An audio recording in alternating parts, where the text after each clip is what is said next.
ذرا فول کرو، تھوڑا فول کرو.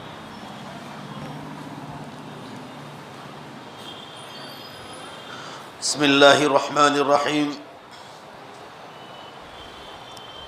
وعن زید بن ثابت رضی اللہ عنہ قال بینما النبی صلی اللہ علیہ وسلم فی حائط لبنی النجار على بغلة له ونحن معه اذ حادت به فكادت تلقيه فإذا أقبر ستة أو خمسة أو أربعة شق الجرير فقال صلى الله عليه وسلم من يعرف أصحاب هذه الأقبر فقال رجل أنا وقال فما مات هؤلاء قال ماتوا في الإشراك فقال إن هذه الأمة تبتلى في قبورها فلولا أن تدافنوا لو دعوت الله يسمعكم من عذاب القبر الذي أسمع منه. دھیان دیجئے، حضرت زید بن ثابت رضی اللہ عنہ بیان کرتے ہیں، اوپر کی بھی بند کر دو، اوپر کی بند، کہ نبی اکرم صلی اللہ علیہ وسلم بنو نجار ایک خاندان تھا عربستان میں، ان کے باغ میں اپنے کھچر پر سوار ہو کر جا رہے تھے آپ صلی اللہ علیہ وسلم. اچانک کھچر بھڑکنے لگا اور قریب تھا کہ آپ صلی اللہ علیہ وسلم گر جاتے. حدیث کے راوی حضرت جریری فرماتے ہیں کہ 4 یا 5 یا 6 قبریں تھیں. آپ صلی اللہ علیہ وسلم نے فرمایا کون ان قبر والوں کو جانتا ہے؟ ایک آدمی نے کہا میں جانتا ہوں. آپ صلی اللہ علیہ وسلم نے پوچھا یہ لوگ کب مرے تھے؟ اس نے جواب دیا کہ ایمان کی حالت میں نہیں مرے، شرک کی حالت میں مرے. اللہ ہماری حفاظت فرمائے. دوبارہ آمین. اللہ ایمان ہی پر موت عطا فرمائے. یہ سن کر آپ صلی اللہ علیہ وسلم نے فرمایا انسانوں کی امت کو قبروں میں آزمایا جاتا ہے. اگر تمہارے دفن نہ کرنے کا خطرہ نہ ہوتا تو میں اللہ تعالیٰ سے دعا کرتا کہ جو قبر کا عذاب میں ابھی سن رہا ہوں اللہ تم کو بھی سنا دے. یہ آپ صلی اللہ علیہ وسلم کا معجزہ تھا کہ قبر والوں کا عذاب اللہ تعالیٰ آپ صلی اللہ علیہ وسلم کو بتلاتے تھے. آپ صلی اللہ علیہ وسلم فرما رہے ہیں کہ میں تم کو بھی سناتا جو صحابہ ساتھ تھے، مگر مجھے یہ ڈر لگتا ہے کہ تم اپنے مردوں کو دفن کرنا چھوڑ دو گے. اللہ تعالیٰ ہماری قبر کے عذاب سے حفاظت فرمائے.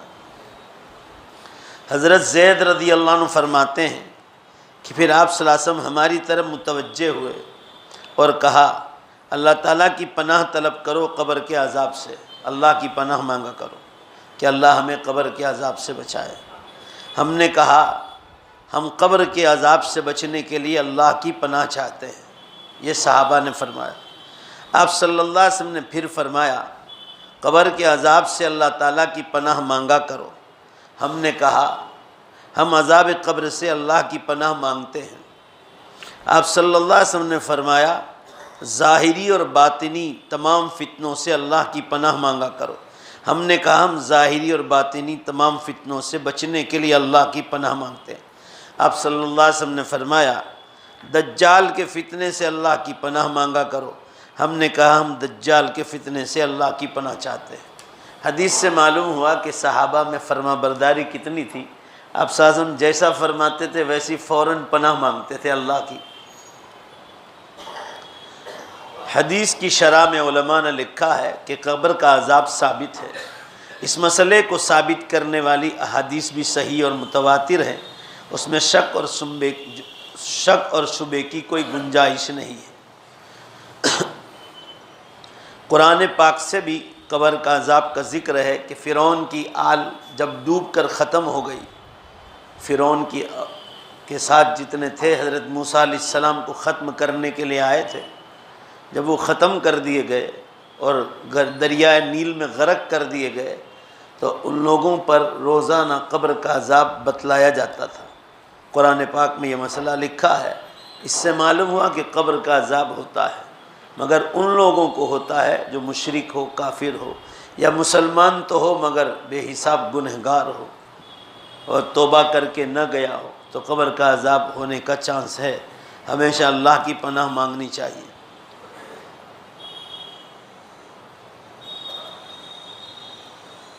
آگے کی حدیث آ رہی حضرت برا بن عازب رضی اللہ عنہ، آپ صلی اللہ علیہ وسلم نے ارشاد فرمایا، کیا فرمایا؟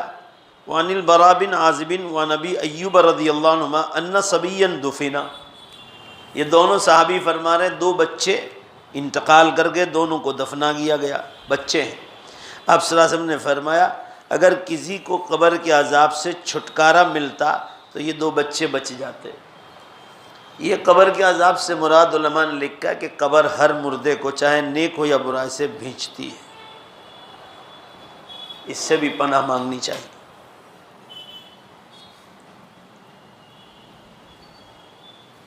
البتہ بعض دوسری صحیح حدیث میں ہے کہ دعا مانگا کرو، باقی ہر مردے کو نیک ہو یا برا سے بھینچتی قبر، ایک بار تو بھینچتی۔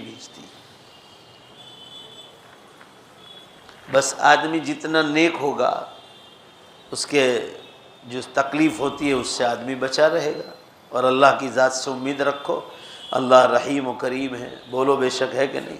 بس حضرت ابو سعید خدری رضی اللہ عنہ فرماتے ہیں میں رسول اللہ سے، یہ دونوں بچے تھے، بچے تو نابالغ ہوتے مگر ان کو بھی قبر نے بھینچا۔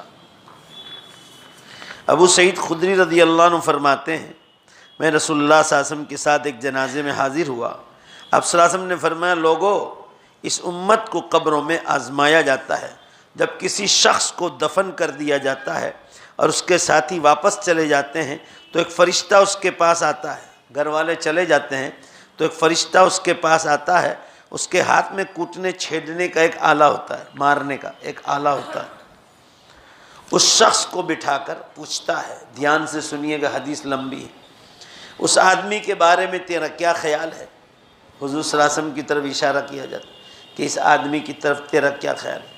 اگر وہ مومن ہے تو جواب دیتا ہے میں گواہی دیتا ہوں کہ اللہ ہی معبود ہے، وہی عبادت کے لائق ہے، اور محمد صلی اللہ علیہ وسلم اللہ کے بندے اور رسول ہیں۔ اللہ ہمیں ہی اس طرح ایمان پر قبر میں بھی مضبوط فرما۔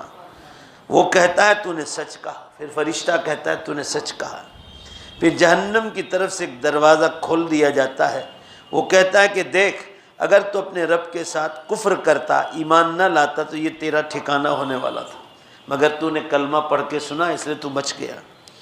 اب جب کہ تو ایمان لایا تیری منزل یہ ہے، اس کے بعد جنت کا ایک دروازہ کھول دیا جاتا ہے اور وہ شخص جنت میں داخل ہونے کے لیے اٹھنے کا ارادہ کرتا ہے تو فرشتہ کہتا ہے ٹھہر جا، پھر اس کی قبر کو لمبی چوڑی کر دی جاتی۔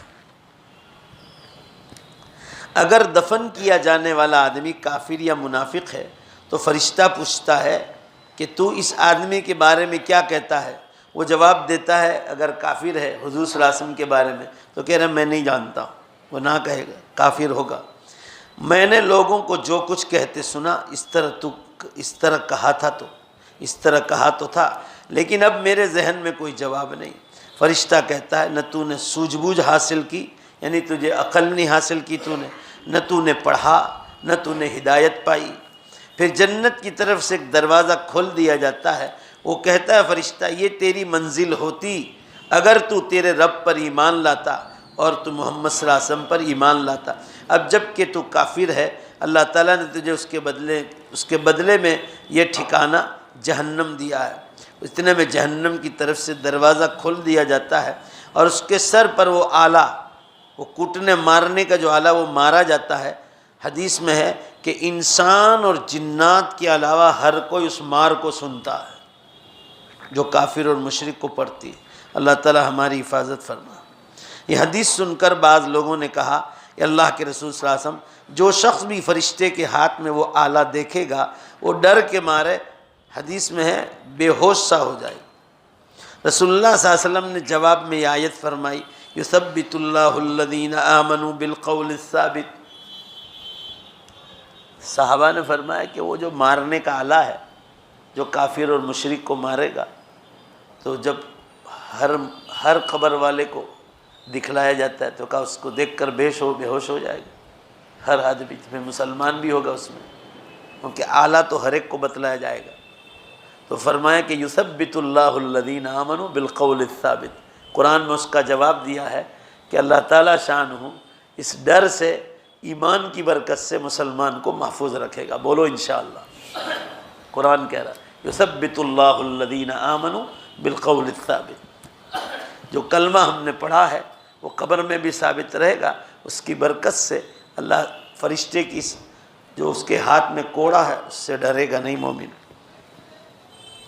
آگے دیکھیں، عالم قبر ایک زندگی کا نام ہے جو موت سے لے کر قبر سے قیامت تک اٹھنے کے عرصے تک کو کہا جاتا ہے۔ عالم برزخ، قبر کے حالات، مرنے کے بعد سے لے کر قیامت تک، اس کو عالم برزخ کہتے ہیں۔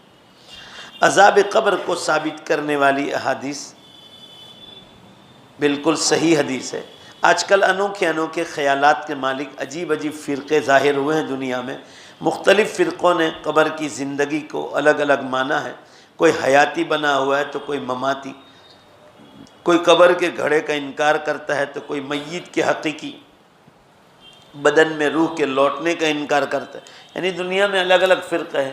کوئی یوں کہتا ہے کہ مرنے کے بعد انسان کے بدن میں روح واپس نہیں آئے گی، حالانکہ اللہ کے رسول صلی اللہ علیہ وسلم فرماتے ہیں کہ نیک ہوگا تو روح اس کے بدن میں آئے گی اور وہ جنت کی نعمتوں سے لذت محسوس کرے گی۔ ہر مومن چاہے وہ کیسا بھی ہو،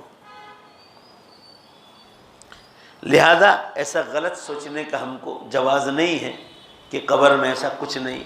ایمان آدمی کا مضبوط ہو تو اللہ نبی کی بات کو آدمی آنکھیں بند کر کے مان لیتا ہے۔ ابھی آپ کو یہ مسئلہ سمجھنا ہو تو اب بہت آسان ہو گیا ہے۔ اب آپ نے دیکھا نا جنت کا ایک دروازہ کھلتا، اب جنت کا دروازہ چھوٹا موٹا ہوتا ہے، بولو نا بھائی چھوٹا ہوگا تو بہت بڑا، وہ دروازہ دیکھتا ہے کھلتے ہوئے، مسلمان دیکھتا ہے۔ قبر تو 5 فٹ کی ہے، 4 فٹ کی، اور یوں لمبائی میں 2-3 فٹ کی ہوگی۔ تو اس کو علماء نے یوں لکھا ہے کہ اللہ تعالیٰ نے انسان کا جو دماغ بنایا ہے تو انسان نے اپنے دماغ سے جو اللہ نے بنایا، انسان کے دماغ کو زور سے بولو کس نے بنایا؟ انسان نے ایک مشین تیار کیا، یہ آپ کے سامنے جو ویڈیو ہو رہا ہے وہ بھی اس میں کیمرہ ہے، اسی طرح ٹیلی ویژن یہ بھی اسی کی ایک شکل ہے۔ یہ انسان نے بنایا ہے، کتنا چھوٹا۔ پالنپور سے مولانا رحمۃ اللہ کا فون آیا تھا کہ آپ کی مینارہ مسجد کی جو مجلس ہے وہ ہمارے پالنپور میں لوگ بہت دیکھتے ہیں، اور ٹیلی ویژن میں اس کو بڑا کر کے اسکرین بنا کے سارے گھر والے ابھی دیکھ رہے ہیں دنیا میں، زامبیا، افریقہ، انگلینڈ، کینیڈا، امریکہ، آسٹریلیا۔ ایک حافظ قاسم کر کے آسٹریلیا میں، ان کا کل پرسوں فون آیا تھا، وہ کہہ رہا کہ ہمارے یہاں سونے کا وقت ہے مگر میں سوتا نہیں ہوں، آپ کی مجلس سن کے میں سوتا ہوں۔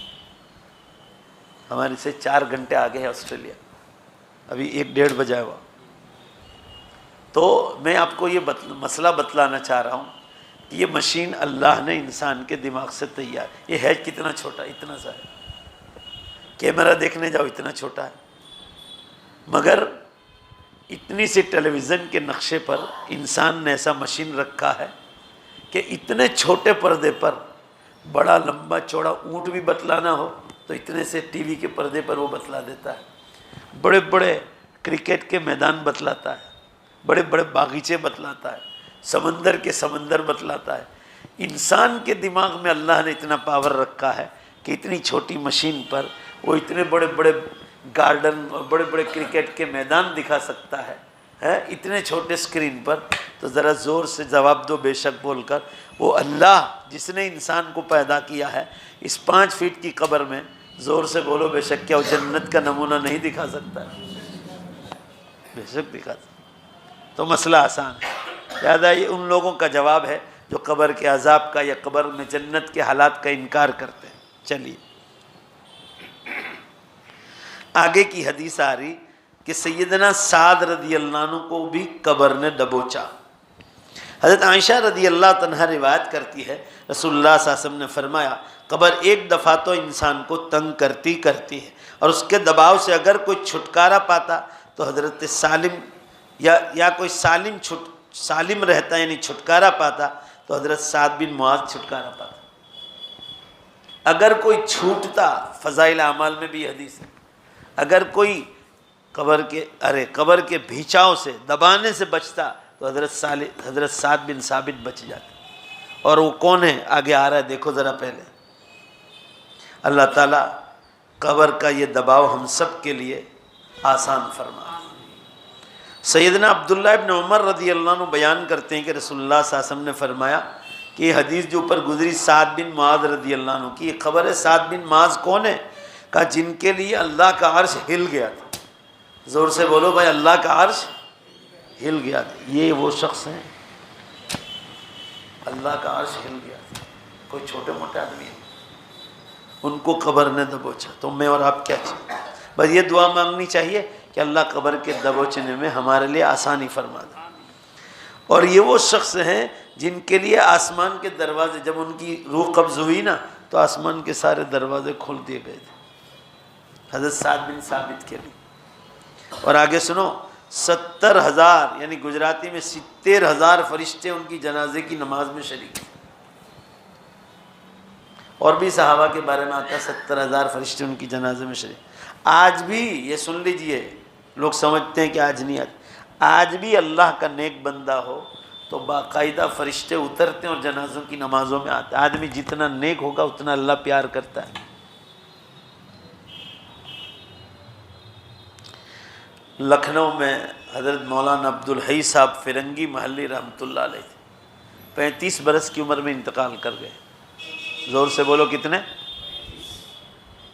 200 سے زیادہ عربی میں کتابیں لکھی، بہت کام لیا اللہ نے، بہت کام لیا۔ یعنی 100 برس میں آج کے انٹرنیشنل علماء کام نہیں کہتے، وہ کام لے۔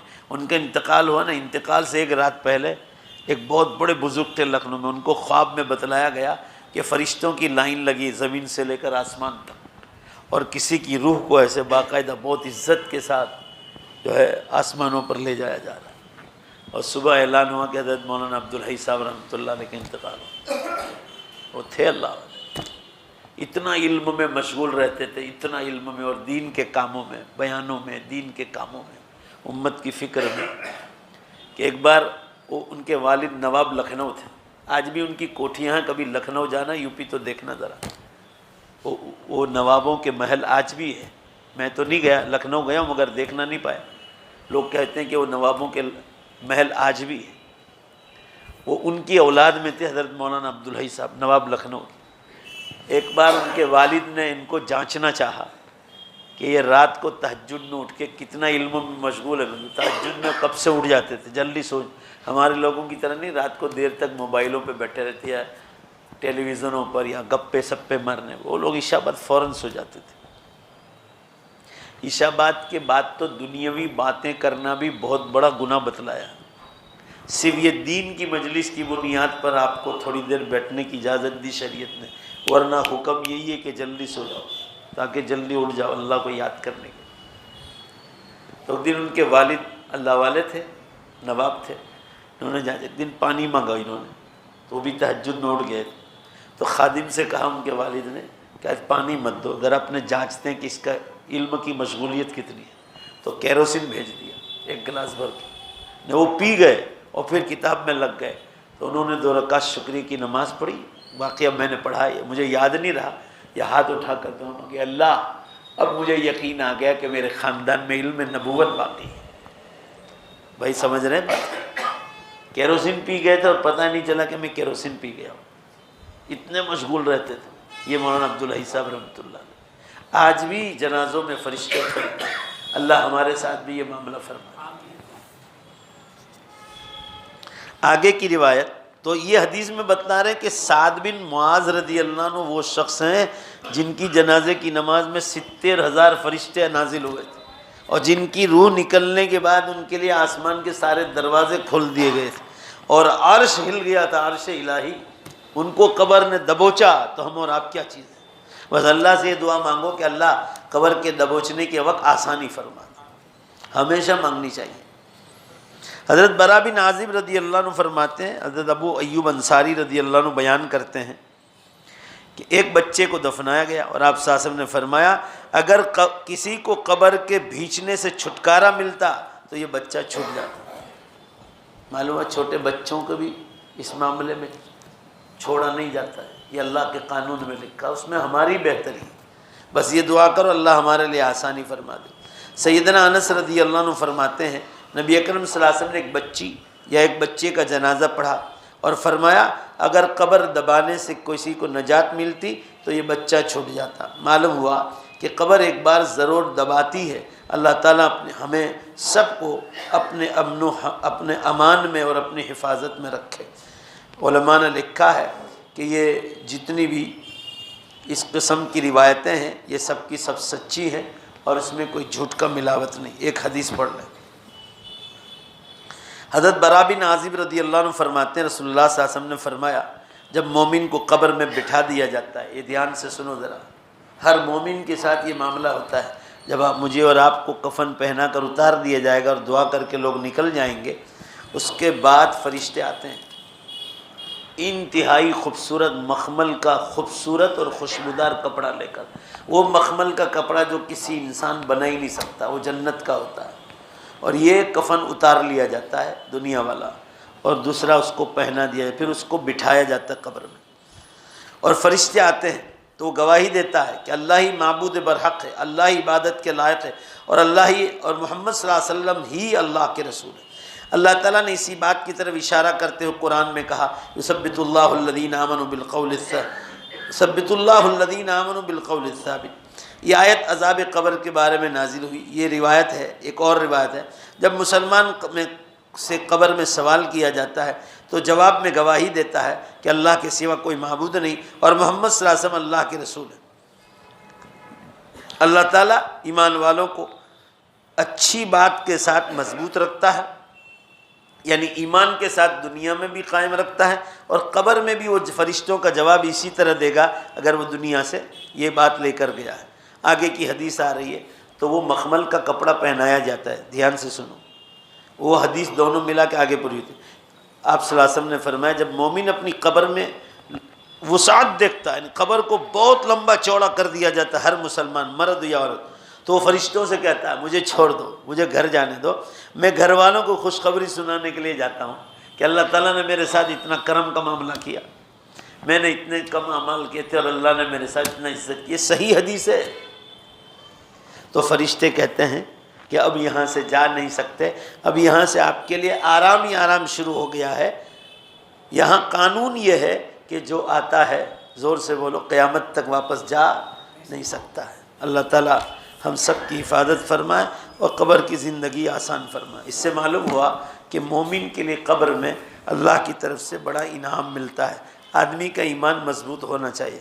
جیسا اللہ تعالیٰ کی ذات سے گمان رکھو گے کہ اللہ تعالیٰ میرے ساتھ اچھا معاملہ کرے گا تو بے شک اللہ تعالیٰ ویسا ہی معاملہ کرے گا۔ اب باہر چلے جاؤ۔ ہاں معلوم ہے، لکھنے کی ضرورت نہیں، اب آپ چلے جاؤ، یوں کہہ رہا ہوں۔ یہ مولانا آئے ہیں دارالعلوم دیوبند، جلدی جاؤ نا بھائی، یہ لوگ اٹھ جائیں گے، وہاں بیچ میں بیٹھو۔ جو اس وقت یوں کہو ام المدارس ہے، ساری مدرسوں کی ماں ہے وہ، اور تقریباً 10,000 کے قریب طلبہ وہاں پڑھتے ہیں، 10,000 کے قریب، 1,500 تو ہر سال عالم بنتے ہیں۔ کتنے؟ 1,500، ذرا زور سے بولو نا، 1,500 عالم بنتے ہر سال، 500 کے قریب حافظ بنتے ہیں، پورے عالم میں اس کا فیض ہے، اور 38 سے 40 کروڑ روپے اس کا بجٹ ہے سال کا، اور امت ہی اس کا بجٹ چکاتی ہے۔ تو ہمارے لیے بڑی خوش قسمتی کی بات ہے کہ جن کا نام ام المدارس ہے، ازہر الہند رکھا اس کا، ہندوستان کا ازہر، یہ ایک مصر میں ہے جامعہ ازہر، وہ تو پوری دنیا کا سب سے بڑا مدرسہ ہے۔ اس کے بعد مدینہ منورہ ہے، اس کے بعد یہ تیسرے نمبر پر ہے، اور ایشیا میں سب سے بڑا، پورے ایشیا میں، یہاں سے آپ جاپان، آسٹریلیا، فیجی تک چلے جاؤ، ایشیا میں نمبر 1 ہے دارالعلوم دیوبند کا، اور اس کی بڑی خدمات ہے۔ تبلیغی جماعت بھی دارالعلوم دیوبند سے نکلی۔ حضرت مولانا الیاس صاحب رحمۃ اللہ علیہ اسی مدرسے کے فارغ تھے۔ خانقاہیں جن سے شروع حضرت مولانا تھانوی رحمۃ اللہ علیہ، حضرت حاجی امداد اللہ صاحب، یہ سب اسی دارالعلوم کے فیض یافتہ ہیں۔ تو ہمارا فرض بنتا ہے کہ ذرا دوسرے مدرسوں کے مقابلے میں زیادہ سے زیادہ ان کی امداد کرتے جائیں۔ درود شریف پڑھ لے، دعا کریں۔ بسم اللہ الرحمن الرحیم، الحمد للہ رب العالمین، والعاقبۃ للمتقین، والصلاۃ والسلام علی خیر خلق محمد وآلہ وصحبہ اجمعین۔ ربنا آتنا فی الدنیا حسنہ وفی الآخرۃ حسنہ وقنا عذاب النار۔ اے اللہ ہم سب کی مغفرت فرما، پوری امت کی مغفرت فرما، ہمارے ماں باپ بھائی بہن رشتہ دار پوری امت مسلمہ کی مغفرت فرما۔ دارالعلوم دمن جو گجرات کا ایک اہم ادارہ تھا، مولانا امین الرشید صاحب رحمۃ اللہ علیہ ابھی انتقال کر گئے چند دنوں پہلے، 2-3 دن پہلے۔ اے اللہ مولانا کی مغفرت فرما، دابیل کے فارغ تھے، ان کی خدمات کو قبول فرما، جنت الفردوس میں ان کو اعلیٰ مقام عطا فرما، قبر کی منزل آسان فرما۔ جتنے لوگ انتقال کر گئے، آج کنتھاریہ میں مولانا موسیٰ کاوی صاحب، اے اللہ سب کو جنت الفردوس عطا فرما، ہمارے تمام رشتہ داروں کی مغفرت فرما، سب کو جنت الفردوس میں اعلیٰ مقام عطا فرما، ہم سب کے یہاں جمع ہونے کو قبول فرما۔ دنیا بھر میں جہاں جہاں سے لوگ سن رہے ہیں، اے اللہ سب کو بہتر بدلہ عطا فرما، ان کو دنیا میں بھی چمکا، آخرت میں بھی چمکا۔ ہماری دعاؤں کو ہر ایک کے لیے قبول فرما، ہر ایک کی دنیا آخرت کی جائز تمناؤں کو پوری فرما، ہر پریشانی سے حفاظت فرما۔ اللہ یہ کورونا وائرس، اومیکرون، یہ جو بھی فتنے ہوں، بیماریاں ہوں، سب سے امت کی حفاظت فرما، ہماری جان مال عزت و آبرو کی حفاظت فرما، تجارتوں میں نوکری دھندوں میں برکتیں نازل فرما، ہماری دعاؤں کو قبول فرما برحمتک یا ارحم